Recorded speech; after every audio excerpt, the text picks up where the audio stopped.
Ako si Jade Buhoy, hatid sa inyo ang mga pinakamainit na balita sa bansa dito sa News Force. Sa ulo ng mga balita, magnitude 4.6 na lindol tumama sa Sarangani. FDA nagpaalala ukol sa mga hindi rehistradong food products. PBBM tumungong Estados Unidos para sa APEC Economic Leaders Meeting. Korte Suprema tinalakay ang reklamong inihain sa COMELEC sa nagdaang national elections. PCG patuloy ang pag-aantabay sa naganap na fish kill sa Cavite. BOC kinumpiska ang mga nakulimbat na iligal na droga sa NAIA. Patas at pantay na balita. Komprehensibong ulat para sa pulso ng masa. Ito ang News Force. Para sa unang balita, isang 4.6 magnitude na lindol ang gumambala sa Sarangani dakong alas 8:10 ng umaga nitong ika-14 ng Nobyembre. Sa datos ng PHIVOLCS, may lalim itong 26 na kilometro kung saan ang epicenter ay nasa 24 na kilometro ng timog kanluran ng Maitum, Sarangani. Naramdaman ang intensities mula 1 hanggang 5 sa mga karatig lugar nito kung saan iniulat ng PHIVOLCS na ang tectonic ang lindol na nangangahulugang dulot ng paggalaw ng active fault malapit sa lugar.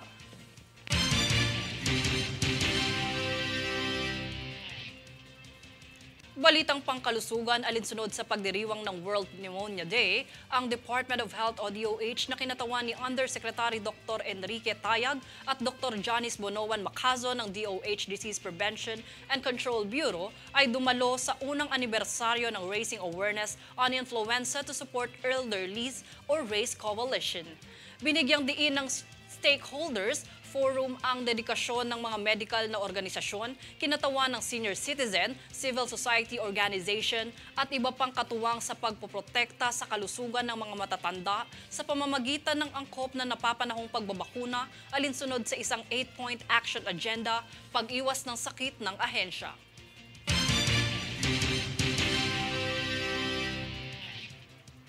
BSKE update, natanggap na ng mga BSKE poll workers ang kanilang honoraria matapos magsilbi sa nakaraang halalan. Kaugnay nito, nagpasalamat naman ang Department of Education sa COMELEC sa natataon nitong paghahatid ng honoraria sa mga nagsilbing tauhan sa BSKE. Pasasalamat sa mga gurong tapat na nagserbisyo sa publiko, matagumpayan lamang ang halalan.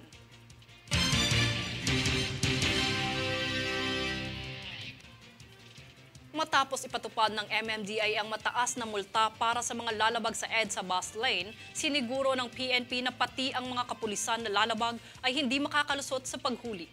Saad ni PNP spokesperson Colonel Jean Fajardo, ang mga pulis na lumabag sa batas ay papatawan din ng kaparusahan na naaayon sa batas dahil hindi otorisado ang mga ito na dumaan sa EDSA bus lane. Ang EDSA bus lane ay para lamang sa mga pampublikong bus, ambulansya, fire trucks at mga sasakyan ng gobyerno na kinakailangan respondihan na emergency.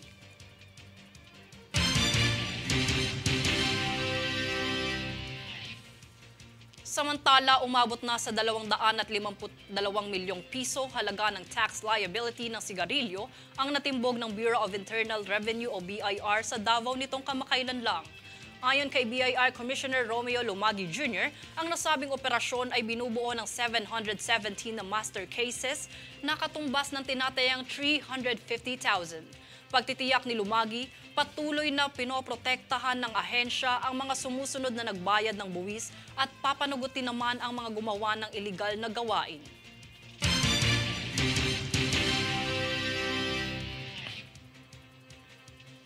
Para sa mga mamimili, nagbabala ang Food and Drug Administration sa mga direhistradong food products. Para sa detalye, narito si Francis Riodique. Dahil sa online monitoring at post-surveillance marketing ng Food and Drug Administration, napag-alaman ang 8 hindi rehistradong food products. Kabilang dito ang mga naka-flash sa inyong screen na itinuturing ng FDA na hindi ligtas sa kalusugan. Kaya naman nagpaalala ang FDA na huwag tangkilikin ang mga nasabing produkto dahil hindi ito dumaan sa evaluation ng FDA. Ayon sa pagsusuri ng ahensya, ang mga produktong ito ay kulang sa proseso ng pagrehistro at Certificate of Product Registration o CPR. Nilabag umano ng mga manufacturer ng produktong ito ang Republic Act No. 9711 o Food and Drug Administration Act of 2009. Sa ilalim ng batas na ito ay pinagbabawal ang paglalabas ng mga produkto sa merkado na hindi otorisado ng ahensya. Francis Riudique, nag-uulat para sa One Media Network.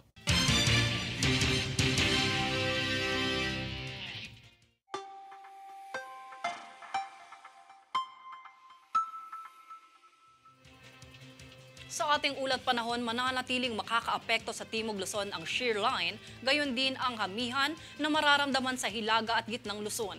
Dahil rito, maulap na kalangitan na may kalat-kalat na pag-ulan at pagkidlat-pagkulog ang maaasahan sa Metro Manila, Bicol Region, Calabarzon, Isabela, Quirino, Aurora, Oriental Mindoro, Occidental Mindoro, Marinduque, Romblon, Northern Samar, Eastern Samar at Samar. Mahinang pag-ulan naman ang mararanasan sa Apayao, Kalinga, Ifugao, Mountain Province at iba pang bahagi ng Cagayan Valley. Bahagyang maulap hanggang sa maulap na papawirin na may pulupulong mahinang mga pag-ulan ang maaring masaksihan ng mga taga-Ilocos Region na titirang bahagi ng Cordillera Administrative Region at Central Luzon at posibleng flash floods naman sa natitirang bahagi ng bansa.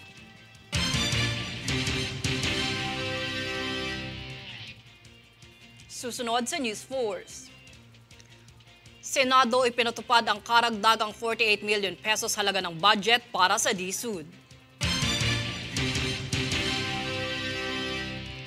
Kongreso tinalakay ang mga panukalang batas para sa geographical at intelektual na proteksyon sa ari-arian. PBBM tumungong Estados Unidos para sa APEC Economic Leaders Meeting. Manatiling nakatutok para sa higit pang mga balita sa pagbabalik ng News Force.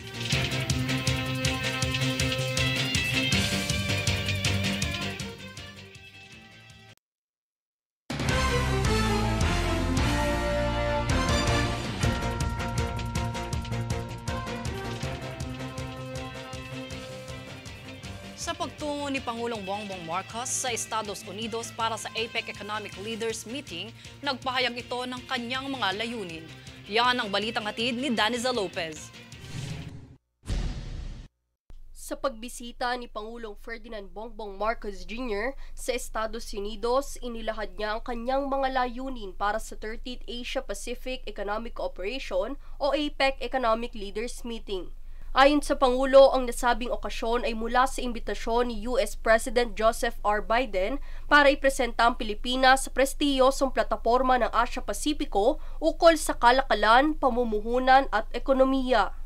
Layunin ng APEC na palakasin ang ugnayan ng mga rehiyon upang makabuo ng malawakang kooperasyon sa kalakalan at pagpapaunlad ng ekonomiya. The APEC region hosts 38% of the world's population, 48% of its trade, and 62% of its GDP. The largest segment of our OFWs call this region their second home. Saad ng Pangulo, ang tema ng APEC na Creating a Sustainable and Resilient Future for All ay tumutugma sa adhikain ng Pilipinas na maging isang bansang may matatag na hinaharap para sa lahat ng mamamayan. Our APEC work has been focused to prioritize and secure beneficial trade and investment, quality and green jobs, human development, and poverty alleviation. Ika ng Pangulo, ang pagpupulong kasama ang mga lider ng Asia-Pacific Region ay nakatakdang talakayin ang mga usapin ukol sa seguridad sa pagkain, enerhiya, ekonomiya, inobasyon, digitalization at iba pa. Bukod dito, magkakaroon din ng Pangulo ng talakayan sa mga negosyante upang hikayatin ang mga ito na mumuhunan sa bansa, itaguyod ang mga produktong Pilipino at talakayin ang economic agenda ng Pilipinas. Plano rin ng Pangulo na bumisita sa Los Angeles, California at Honolulu, Hawaii para tignan ang kalagayan ng malaking bilang ng mga Pilipino at Filipino-Americans sa nasabing mga lugar. Ang pagbisita ng Pangulo ay isa rin umano sa mga hakbang ng pamahalaan para palakasin ang ugnayan ng Pilipinas at Estados Unidos. Daniza Lopez nag-uulat para sa One Media Network.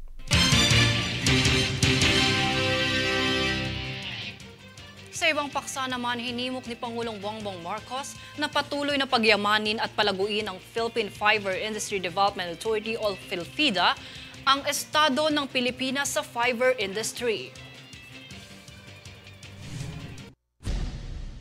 Ayon kay Pangulong Bongbong Marcos Jr., ang paglago ng fiber industry sa Pilipinas ay malaki ang epekto sa ekonomiya ng bansa, pati na rin sa pagbibigay ng hanap buhay nito sa mga mamamayang Pilipino. Ang pahayag na ito ng Pangulo ay mula sa kanyang mensahe sa 2023 National Fibercraft Summit nitong Martes na inorganisa ng Philippine Fiber Industry Development Authority o PhilFIDA. Hinimok ng Pangulo ang PhilFIDA na ipagpatuloy ang matatag na dedikasyon sa pagbibigay suporta sa mga magsasaka. Aniya ito ay sa pamamagitan ng pagbibigay ng edukasyon, pananaliksik at trade regulation. Ang nasabing summit ay may temang hiblabida na layong tugunan ng mga suliraning kinaharap ng fiber industry. Francis Riudique, nag-uulat para sa One Media Network.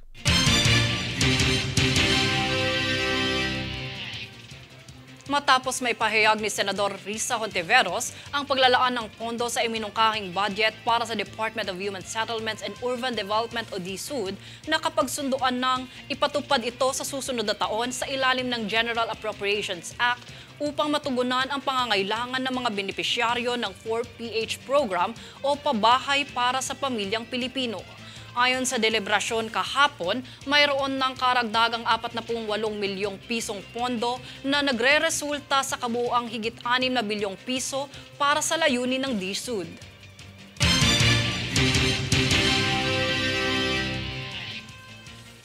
Lubos na ipinaalala sa Senado ang kapasidad ng MTRCB upang maging epektibo ang pagpapatupad nito ng mga patakaran sa industriya ng media sa bansa. Panoorin ang ulat para sa buong impormasyon. Nagpayag si Senador Robin Padilla na kinakailangan paigtingin ng MTRCB o ang Movie and Television Review and Classification Board upang mas mapataas ang kapasidad nito bilang bahagi ng pamahalaan na magsuri ng mga palabas sa telebisyon, programa, sinihan at pampublikong material. Bukod pa riyan, sang-ayon din si Senador Francis Tolentino dahil mas mapaiigting aniya ang pagsusuri sa mga palabas sa bansa, lalo na ang muling partisipasyon nito sa Metro Manila Film Festival at iba pang kagaya nito. Samantala, iminungkahi ni Senador Alan Peter Cayetano sa MTRCB na magsagawa ng pagsasaliksik sa mga kontemporaryong kaugalian at kultura ng Pilipino upang mas maisulong ang pagsasakatuparan nito sa mga patakarang batayan ng mga programang naisipakita hindi lang sa bansa, ngunit sa pandaigdigang sakop ng media. Sa kabilang panig naman, nanawagan si Senador Francis Cheese Escudero na huwag pahintulutan ang pagpapalabas ng mga palabas online na minarkahang X-rated upang maiwasan ang pagsasapubliko ng mga krimeng may kaukulan dito. Jade Buhoy, nag-uulat para sa One Media Network.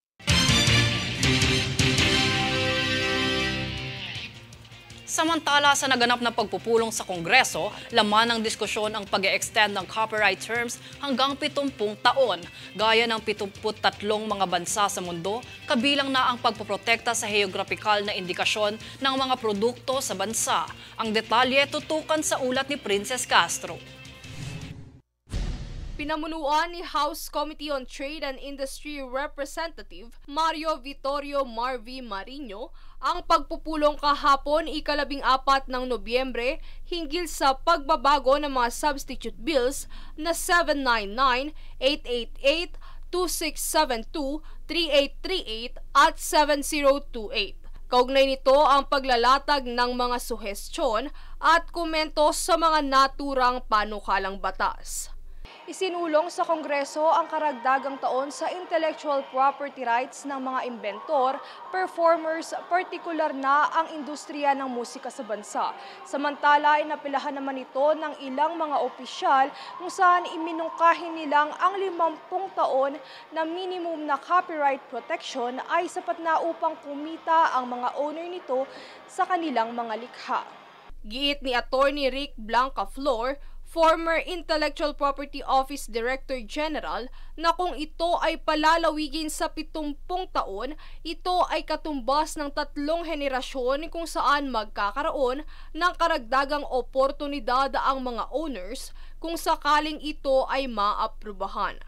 Ngunit ayon kay Attorney Emerson Cuyo, Director ng Copyright at Related Rights, ang 50 taon ay balanse lamang sa lifetime ng artist at publiko sapagkat ayon sa kanya, kung mas mabilis mapupunta sa publiko ang produkto, mas maraming makikinabang nito. Sa kabilang banda, nagtapos ang diskusyon ukol dito nang magdesisyon ng komite na ito ay pag-aaralan pa sa oras na maiharap at pag-usapan sa plenaryo. Bukod sa intellectual property, ay nagkaroon din ng deliberasyon sa House Bill No. 531 at 8657 na nagbibigay ng mga protektadong geographical na indikasyon ng mga produktong pagkain, handicraft at mga alak na gawang lokal. Ang House Bill No. 8657 ay naglalayong isulong ang bentahe ng mga produktong agrikultural at industriya na may natatanging kalidad, reputasyon o katangian na mahalagang may uugnay sa kanilang heograpikong pinagmulan gaya na lamang ng mga pili products na kilala sa rehiyon ng Bicol. Layunin din itong protektahan ang mga mamimili na malinlang sa mga nagpapanggap na produktong Filipino-made. Sa pagtatapos, sumang-ayon ng komite na i-consolidate ang House Bill 8657 at 531. Hearing none, the motion is carried. Princess Castro, nag-uulat para sa One Media Network.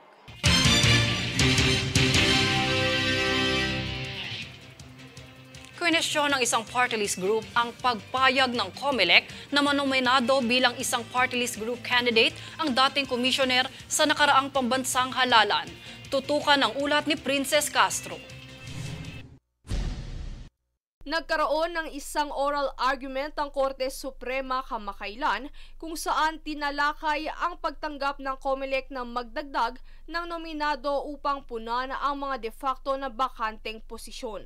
Samantala, ayon sa mga abogado ng Estado, hindi umano inabuso ng poll body ang otoridad nito sa pagpayag kay dating COMELEC Commissioner Maria Rowena Amelia Guanzon bilang substitute nominee para sa komunidad ng pamilya, pasyente at persons with disabilities. Ayon kay Sardilio Salom, pinili umano ng mga umatras na nominadong grupo si Guanzon bilang kanilang kapalit na kinatawan. Kaugnay nito, binigyang diin ni Salom na sa ilalim ng Party List Systems Act o Republic Act No. 7941, ang mga pangalan ng mga kinatawan ng party list ay dapat na isumite sa loob ng 45 araw bago ang halalan at walang pagpapalit ng mga pangalan o pagbabago ng pagkakasunod-sunod ng mga nominado ang dapat na payagan pagkatapos ng nasabing araw. Samantala, ang COMELEC ay walang anumang kapangyarihan sa ilalim ng RA 7941 na pilitin ang parehong mga nominado na magpatuloy sa ganoong paraan. Pahayag naman ng Kabataang Duterte na ang pagpapalit ay isang paraan ng pagtatangka na dayain ang mga botante at upang lumikha ng impresyon na wala ng iba pang opsyon kundi payagan ng bagong pumalit na unang nominado na maupo sa Kongreso o kung hindi ay mawala ng karapatan ang kanilang boto. Ito ay maliban na lamang sa mga kaso ng pagkamatay ng nominado o pag-withdraw sa pamamagitan ng pagsulat o kung hindi naman ay nawalan ng kakayahan. Ngunit ang pagpapalit dahil sa pagkamatay o kawalan ng kakayahan ay maaari lamang gawin hanggang sa kalagitnaan ng araw ng halalan. Princess Castro, nag-uulat para sa One Media Network.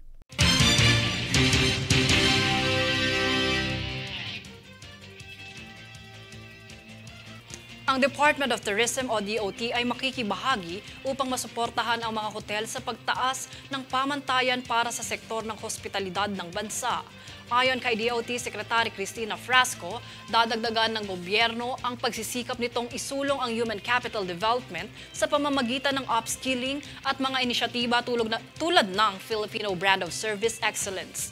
Dagdag pa niya, ang programa ng DOT ay nakakapagsanay na ng 1,200,000 manggagawa para sa pagtitiyak ng patuloy na pagtaas ng kalidad ng mga serbisyo sa turismo para sa mga lokal at dayuhang turista.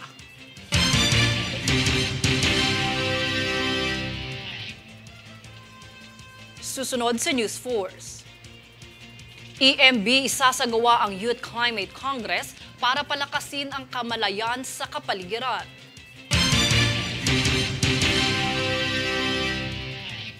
PCG patuloy ang pag-aantabay sa naganap na fish kill sa Cavite.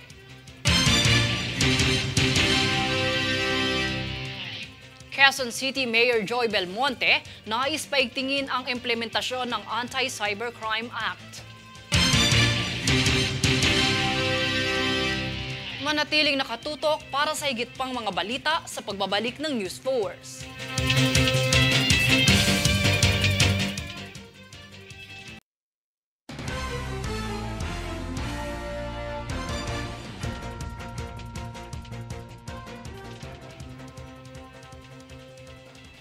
Binabantayan ng Philippine Coast Guard o PCG ang hindi matukoy na bilang ng mga patay na isda sa kalapit na karagatan ng Barangay 61, Cavite City nitong kamakailan lang. Ayon sa Coast Guard Substation o CGSS Cavite, karamihan sa mga namatay na isda ay mga tilapia.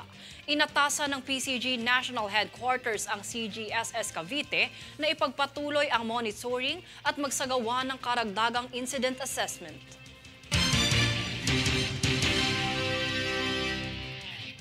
Nakatakdang isagawa ng EMB ang Youth Climate Congress sa ika-17 ng Nobyembre upang bigyan ng kamalayan ang mga mamamayan sa malinis at matiwasay na kapaligiran.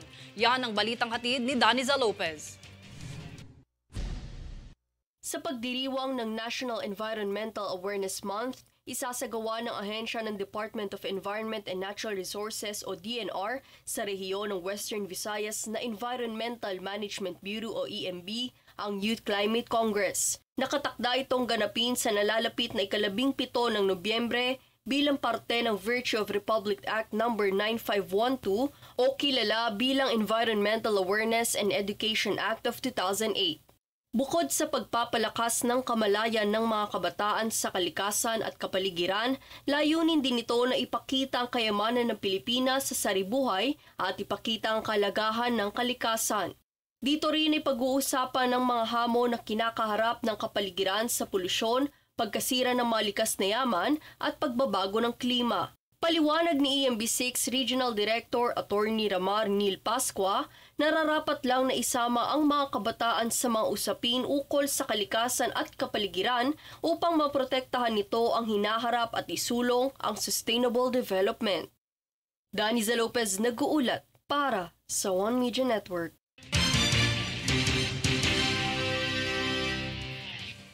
Nagsanib puwersa ang pamahalaan lungsod ng Quezon sa pangunguna ni Mayor Joy Belmonte at mga stakeholders kahapon, ika-14 ng Nobyembre upang masugpo ang online sexual abuse at exploitation of children. Ito ay buhat ng 80% tala ng mga batang Pilipino na vulnerable sa pang-aabuso na ginawa ng kanilang sariling mga magulang na pinalala ng pandemya na humantong sa pagkalat ng cyberpornography na sinigunduhan ng maling paggamit ng artificial intelligence. Kaugnay nito ay binigyan diin din ng alkalde na ang kabiguang maipatupad ang maayos na Anti-Cybercrime Act ay hindi lamang dapat sisihin ang mga ahensyang nagpatupad nito, kundi sa ating lahat. Kung sakaling nakaranas o makasaksi ng ganitong karahasan, mangyari lamang na tumawag sa kanilang hotline number 122.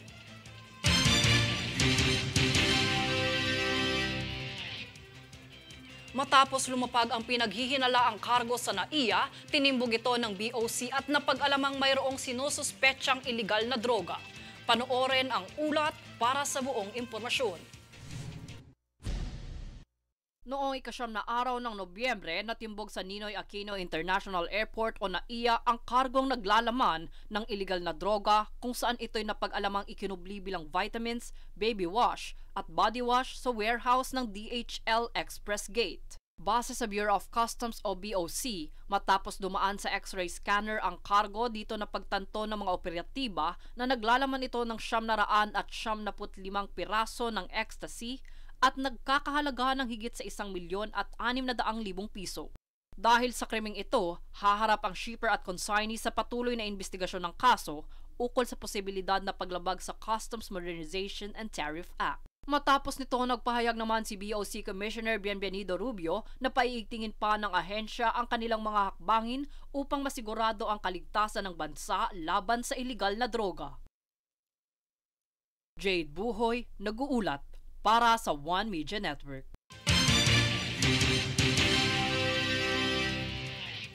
At narito ang recap ng mga nagbabagang balita ngayon. Sa ulo ng mga balita, magnitude 4.6 na lindol tumama sa Sarangani. FDA nagpaalala ukol sa mga hindi rehistradong food products.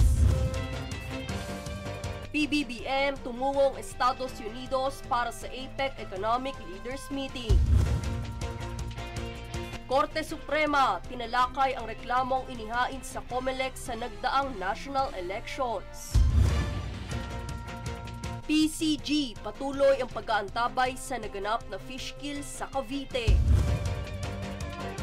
BOC kinumpiska ang mga nakulimbat na iligal na droga sa NAIA. Patas at pantay na balita. Komprehensibong ulat para sa pulso ng masa. Ito ang News Pulse. At yan ang pinakamainit na mga balita ngayong araw. Manatiling nakatutok sa aming mga ulat at updates sa aming Facebook page, facebook.com/OneMediaNetwork. Ako si Jade Buhoy at ito ang News Force.